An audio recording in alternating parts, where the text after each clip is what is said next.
Nasihat Hammetmiş şu. Açma derdim kardeş yorgunam yorgun. Ya derinde kalmış vatana döndüm.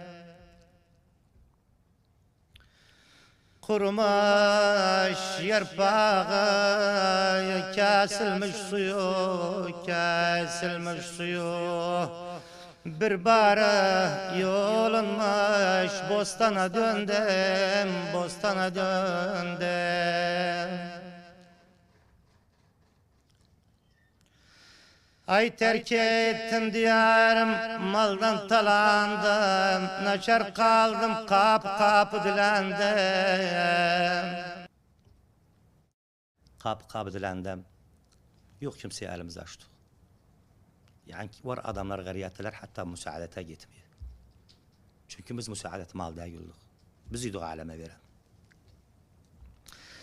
Ele terk ettim diyarım, maldan talandım, naçar kaldım, kapı dilendim.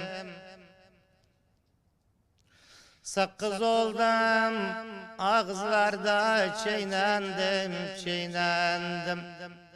Bir bel bükülmüş insana döndüm.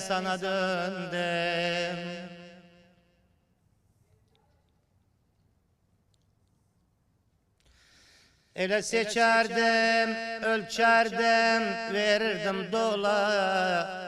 El gücüm yeterdi, bükerdim kola. Ele kurt küme gezerdim, severdim çöle. Ele bir dişi tökülmüş, aslana döndüm.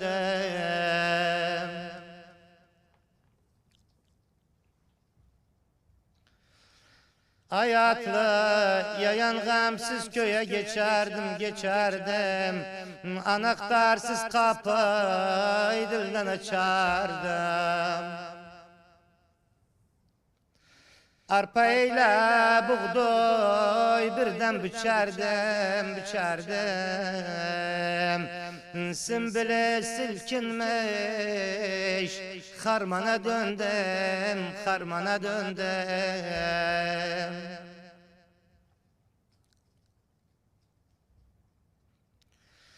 Ele yalan yere aldadıyam özüme, ağlamaktan veren ettim gözüme.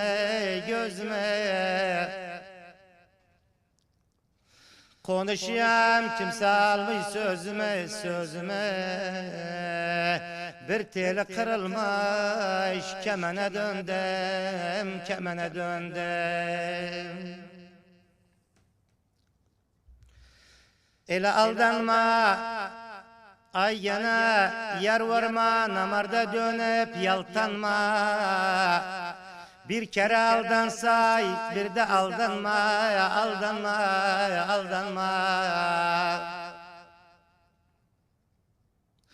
Ekmeğe dörde böl, fazla kullanma. Bir çarkı dolanmış, zamana döndüm.